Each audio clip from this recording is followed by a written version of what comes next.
안녕하세요. 자, 이번 수능이 끝난 지도 지금 좀 며칠이 지났네요. 그죠? 어, 이번 수능 생각보다 쉽지 않았습니다. 그죠? 언어와 매체 부분에서도 오답률이 높은 문항이 두 문항이나 나왔어요. 그래서 굉장히 수험생들이 고전을 했을 거라고 생각이 들고, 선지 구성이 녹록지 않았다. 이런 생각이 듭니다. 선지 하나하나가 이렇게 그냥 패스되는 선지가 없고, 여러분들 꼼꼼히 읽어야지만 함정에 빠지지 않는 그런 선지들로 구성이 되어 있었어요. 그래서 선생님이 그 가르치는 2학년 친구들한테도 풀어봤냐 문제 뭐 이렇게 물어봤더니 언어와 매체 풀어보고 내년에 진짜 언어와 매체를 해도 되는지 의문이 들었다 막 이런 친구들이 있더라고요.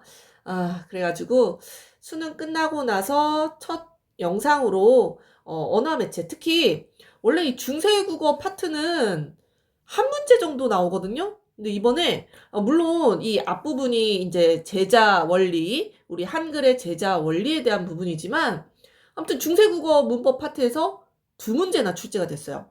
평소보다 많이 출제가 된 거죠. 자, 그래서 우리 요 아마 본문도 길어가지고 이거 보면서 언어와 매체에서 시간 줄이기 쉽지 않았겠다 이런 생각 하시면서 풀었을 것 같습니다. 선생님이랑 같이 문제 풀어보면서 훈민정음의 제자 원리와 그리고 어떤 식으로 이제 변천이 되었는지 그 변천 과정 이런 것들 같이 한번 공부를 해보도록 할게요. 자, 여기 본문을 보시겠습니다. 자, 이 훈민정음의 제자 원리는 사실 고등학교 1학년 교과서에 실려있는 내용들인데 사실 수능 특강 그 연계교재 개념 부분에는 제자 원리에 대한 설명은 좀 없었거든요. 꽤 오래전에 공부를 했기 때문에 까먹은 친구들이 많았을 것 같아요. 자, 복습해 봅시다. 자, 훈민정음이요. 자, 만들 때 이런 식으로 만들었다라는 얘기입니다. 우리 세종대왕님께서 어떻게 글자를 만드셨는지. 자, 일단 초성자, 중성자, 종성자로 구성되어 있는 거 아시죠? 그죠? 혹시라도 모르는 친구들을 위해서 뭐 각이라는 글자가 있다라고 했을 때 요게 초성입니다. 그죠? 초성, 중성, 그리고 이 받침이 종성이라고 보시면 됩니다. 자, 이렇게 세 자로 구성되어 있는데요. 자, 이 초성자는 발음 기간을 본떴어요. 발음 기간. 자, 그래서 기본자 5자가 있습니다. 5자. 자, 이 5자 정도는 선생님은 수업할 때 외우라고 얘기해요. 외우라고. 자, 여기 나와 있죠. 기역, 니은, 미음, 미음. 이 입술을 상형해서 만든 글자입니다. 시옷, 이빨이죠. 그죠? 이응, 우리 목구멍, 동그란 목구멍 모양. 아무튼 요렇게 5자가 기본자입니다. 기본자. 그래서 선생님은 수업할 때 요 발음 기간을 본뜬 기본자 5자는 좀 외워라. 이렇게 이야기를 하고요. 거기에 이제 획을 하나 더한 게 가획이라고 하죠. 그게 이제 뭐 기억에 이렇게 가획을 한다. 획을 하나 더한다. 라고 하면 이제 키읔이 되는 것처럼 이 가획의 원리에 따라 만든 게 이제 9자가 있고 그렇지 않은 이체자가 3자가 있다라고 합니다. 자, 이렇게 왔다 갔다 표를 빠르게 보시면 됩니다. 자, 이 기억을 잘하는 친구들은 좋을 텐데 자, 가획자가 아까 9개라고 했어요. 그죠? 요렇게 트 이게 가획을 할수록 조금 더 소리가 거셈 현상이 일어나거든요. 프 츠 흐? 요 사이에 사실은 요게 하나가 빠졌습니다. 요거를 시험장에서 기억한 친구들은 정말 공부 열심히 한 친구들이에요. 자, 이 후음, 이응에 가획을 하나 하면은 요거 우리 뭐라 그래요? 여린 히읗이라고 하죠. 여린 히읗이 하나 있는데 요걸 이제 문제를 내려고 하나를 빼놨어요. 그죠? 여기에 획을 하나 더 해야지 우리가 지금 쓰는 히읗이 있습니다. 히읗. 그죠? 흐흐흐흐. 이 여린 히읗은 중세 때만 사용이 되고 금방 소실된 문자, 음운이라고 보실 수가 있겠습니다. 그 외에 이체자는 3개라고 했어요. 요렇게 요 꼭지 있는 거 뭐라고 하죠? 꼭지 있는 거? 옛니응이라고 해요. 옛니응. 이 옛니응은 여기서 소리가 더 거세지는 게 아닙니다. 그죠? 새로 만든 글자다라는 얘기예요. 그래서 옛니응 뭐 리을 같은 경우에는 이제 반설음이라고 이야기합니다. 르르르르르 반치음 이 반만 요 치음 소리가 난다 그래서 즈 해가지고 반치음 요렇게 세 가지 이체자 세 가지는 다 나와 있죠. 자 중성자로 가볼게요. 중성자는요 하늘 땅 사람의 모습을 본떠서 기본자 세 글자를 만드셨어요. 자, 요것도 선생님이 기본자는 좀 외워라 라고 이야기를 합니다. 자, 요거죠. 하늘을 본따서 만든 거. 이게 아래하잖아요. 우리가 성리학에서 하늘은 둥글다 라고 생각을 했거든요. 그래서 둥근 것을 본따서 요 아래아를 만들었습니다. 자, 그리고 요건 뭐 땅이죠, 땅. 그리고 거기에 이제 서 있는 인간. 그죠? 인간을 본뜬 게 이입니다. 이. 아래아, 이. 요게 이제 모음의 기본자예요. 중성자의 기본자라고 보실 수가 있겠죠? 자, 여기에 이제 초출자, 제출자가 각각 이제 4자씩 있다라는 얘기예요. 그래서 뭐 사람들이 우리 중고등학생들이 아이폰 많이 쓰잖아요. 아이폰 쓰는 친구들이 불리했다 뭐 이런 우스갯소리도 있더라고요. 우리 갤럭시는 이렇게 천진으로 문자하는 경우가 또 이것도 학생들은 또 그렇게 많이 안 하기도 하던데 뭐 예, 그죠? 선생님은 이 천지은을 쓰긴 합니다. 천지 좀 옛날 사람인가요? 자, 아무튼 요 아래아에 을을 합치면 오가 되는 거예요. 이 사람을 본뜬 이에다가 아래아를 붙이면 아가 되는 겁니다. 여기에 이제 한 번 더 이 제출자예요. 이해되시죠? 그래서 초출자, 제출자는 딱히 외우실 필요는 없고 그런 원리에 의해서 중성자를 만들었구나. 기본자, 세자 정도를 기억을 좀 해주시는 겁니다. 자, 그리고 마지막 종성자는 똑같이 초성자에 쓰인 자음을 그대로 다시 씁니다. 다시.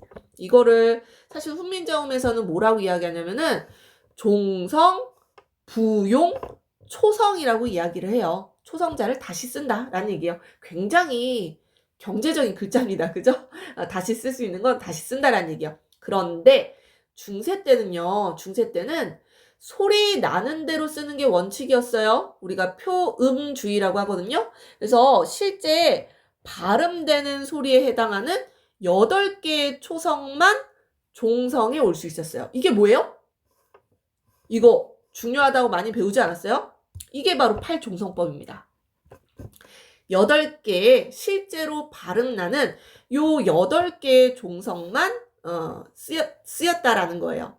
그래서 실제로 여기 용례에도 요 8개의 종성법이 쓰였습니다. 보시죠? 딱 8개 나와 있네요. 그죠?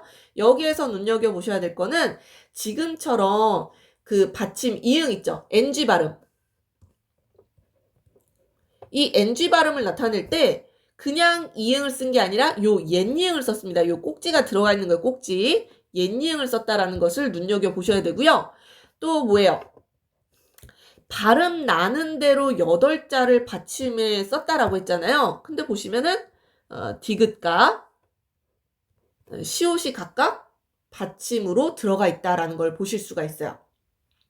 현대국어와의 차이점입니다. 뭐예요? 이 두 개의 발음이 달랐다라는 거예요.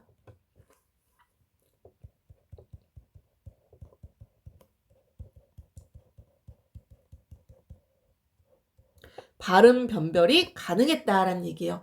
지금은 뭐예요? 현대국어랑 비교를 해보세요. 잣, 갓, 다 디귿으로 발음이 되잖아요. 그죠? 디귿으로 발음이 되지만 중세 때는 디귿, 시옷이 둘 다 종성에 쓰인 걸로 보아서는 각각 발음이 달랐을 것이다 라고 우리가 추측을 해야 된다라는 거죠. 이해되시나요? 요런 것도 사실은 중세국어 공부할 때 중요한 그런 내용입니다. 그래서 요런 부분도 사실은 선지에서 물어볼 법도 한데 요거까지는 물어보지 않았더라고요. 자, 조금만 더 읽어볼게요. 자, 용자리에서는 이들 글자를 위주로 하여 실제 단어를 예로 들고 있는 게 이제 용자 4개죠. 그죠? 예컨대 자, 콩이라는 거를 설명을 해줬어요. 본문에서. 자, 콩은 키읔으로 시작하잖아요. 초성자 키읔. 키읔이 뭐냐? 아음의 가획자라는 거예요. 아음은 저기 어금니 뒤쪽에서 나는 소리다라는 얘기예요. 그래서 그, 으. 여러분들이 발음을 해보시면은 이 발음이 기역, 키읔과 다를 것이라고 생각하지만 혀 모양이 변하지 않습니다. 거의 그죠? 아음에 가획자인 키읔. 요걸 봐야지, 그지? 이 키읔, 그죠? 맞죠? 자, 그리고 중성자는 오예요, 오. 그러니까 이 초출자, 오의 예시라고도 볼 수 있고요. 자, 종성자에는 아음의 이체자인 옛니응이 사용되었죠? 그래서 옛니응의 예시로도 우리가 얘기할 수 있다라는 얘기입니다. 자, 그래서 요거랑 관련된 문제가 두 문제가 나왔잖아요. 대부분 요렇게 한 단락에서 한 문제, 아마 여기 이게 또 다른 내용이기 때문에 요 단락에서 한 문제 요렇게 나왔을 것이다. 실제로도 그렇게 나왔어요. 요 문제가 사실은 공부를 안 한 친구들에게는 더 어려울 수가 있는데 공부한 친구들한테는 이게 더 쉬웠나 봐요. 요 문제가 오히려 정답률이 높았고요. 35번 문제가 오답률이 어마무시했습니다. 탑 5 안에 5까지는 아니고 탑 7 정도? 굉장히 오답률이 높았는데요. 자, 요걸 보시겠습니다. 자, 선지가요. 약간씩 헷갈리게. 모두 이런 거 잘 생각해 보셔야 된다니까 다 따져봐야 돼요. 자, 훈민정음의 모든 기본자는 발음기관을 본떠 만든 것이다. 진짜 모든 기본자가? 자, 기본자는 아까 초성자도 있고 중성자도 있었어요. 그런데 초성자는 발음기관을 본뜬 게 맞아요. 자, 그런데 중성자는 아닙니다. 성리학적 어떤 그런 가치 판단에 의한 하늘, 땅, 사람의 모습을 본떴어요. 이건 발음기관이 아니죠. 그죠? 자, 그래서 중성자는 하늘, 땅, 사람의 모습을 본떴기 때문에 발음기관 모두 여기에 해당이 안 되는 거예요. 그죠? 자, 초성자의 기본자 5개. 요거 안 외우셨으면 지금이라도 외우세요. 외우시는 게 좋겠어요. 자, 모두 의심해 봐야 되겠죠? 자, 종성에 쓰인다? 안 쓰인다? 기역, 니은, 미음, 시옷은 쓰여요. 자, 그런데 아까 뭐예요? 이응이 종성에 쓰이는 게 아니라 옛니응이 쓰였습니다. 옛니응. 자, 그래서 종성에 안 쓰인 거 요거잖아요. 그죠? 요거 안 쓰입니다. 자, 그렇기 때문에 틀렸어요. 자, 3번 보실게요. 초성자 용자리에 가획자 중 단어가 예시되지 않는 자음자 하나는 아음에 속한다 라고 했어요. 이거 아까 그 표를 보면서 9개라고 했는데 1개의 예시가 안 나와 있었다. 요거를 여러분들 캐치를 하셨어야 돼요. 자, 그랬을 때 예시가 되지 않는 자음은 요 빈칸에 있는 자음이었습니다. 바로 여린 히읗에 대한 예시가 실려있지 않았어요. 그죠? 근데 여긴 뭐예요? 아음. 아니잖아. 후음이잖아. 그지? 왔다 갔다 하면서 빨리빨리 풀어야 되겠네. 그지? 자, 후음이기 때문에 틀렸다라는 겁니다. 자, 정답은 4번이었어요. 초성자 용자리 중에요. 아음 이체자의 예시단어. 빨리 표에서 보시는 거야. 아음 이체자의 예시단어. 러울입니다. 러울. 뭐 요 뜻까지는 보실 필요 없어요. 그죠? 러울인데 자, 요게 초성자의 반설음자, 종성자의 반설음자. 반설음자가 뭐였죠?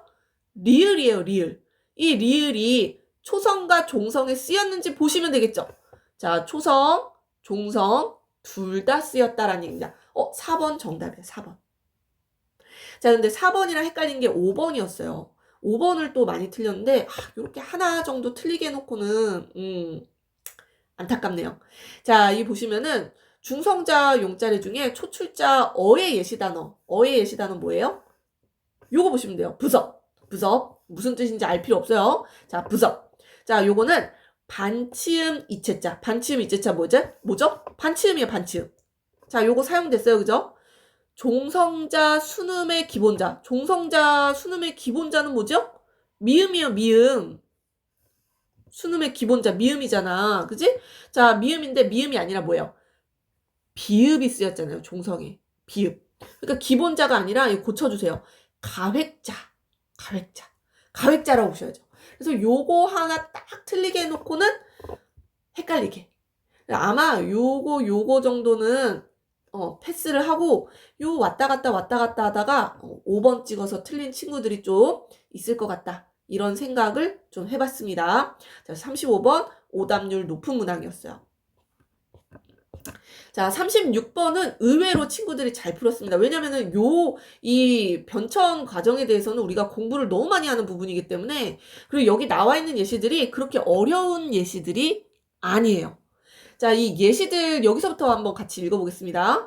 자, 이 오랜 시간이 지나면서 다양한 변화를 겪는데 세 가지 변화. 그죠? 표기법상의 변화? 뭐예요? 소리가 변한 예? 다른 말이 덧붙어 같은 의미의 새 단어가 만들어진 예. 이렇게 세 가지를 앞으로 예시들을 들어줄 것이다 라는 얘기예요. 자, 첫 번째 여기 나있죠.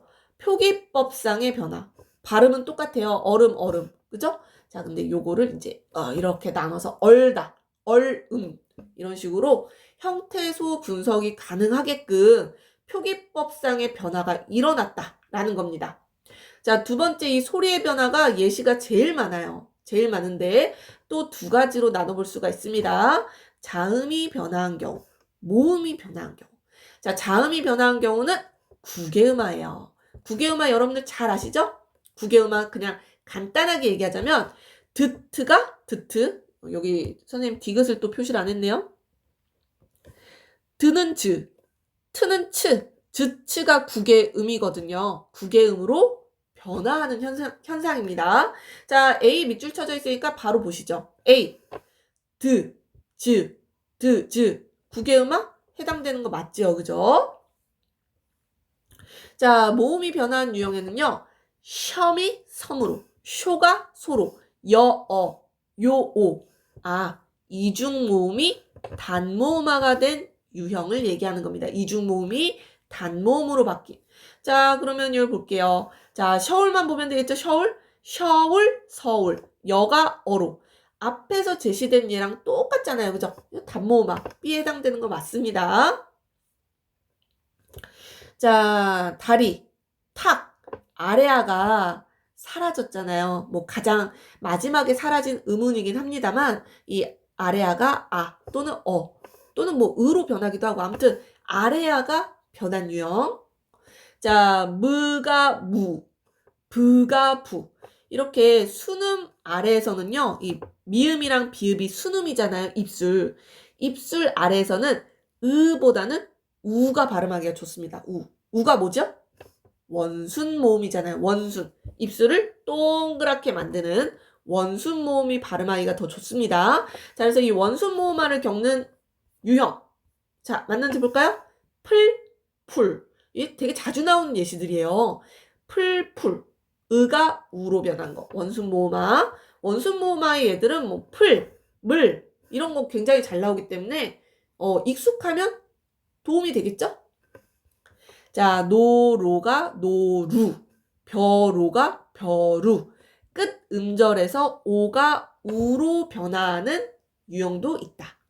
자, 그 다음에 D2는 요거에 해당되네요. 다른 말이 덧붙어서 같은 의미의 새 단어가 만들어진 경우입니다. 자, 부엉이, 이게 이제 접사겠죠. 이 접사가 결합한 유형이라고 하네요. 자, 그러면 D가 접사가 붙었는지 보셔야 되는데요. 거미가 거미가 됐어요? 접사가 따로 붙지 않은 것 같은데 아마 접사가 없는 것 같아서 4번을 많이 찍었을 것 같아요. 자, 요거는 엄밀하게 얘기하면은 이거 이중모음이거든요. 이중모음이 단모음으로 바뀐 예입니다. 자, 그래서 이중모음이 단모음으로. 이건 B라고 고쳐주셔야 되겠죠? B에 해당하는 예시라고 보실 수가 있어요. 4번 틀렸죠? 자, 새로운 단어가 이 결합한, 그죠? 결합한 유형이 있는데요. 갈에 대가 붙어서 갈대가 된 유형입니다. 자, 그럼 마지막 5번의 예시가 이 당잎, 요 사이에 뭔가 새로운 단어가 들어갔네요. 그죠? 나무가 들어가서 당나무 잎 요런 식으로 바뀌었어요.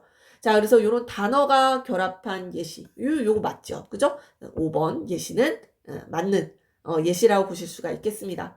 자, 그래서 중세국어 문법 파트에서 요렇게 두 문제가 출제가 됐습니다.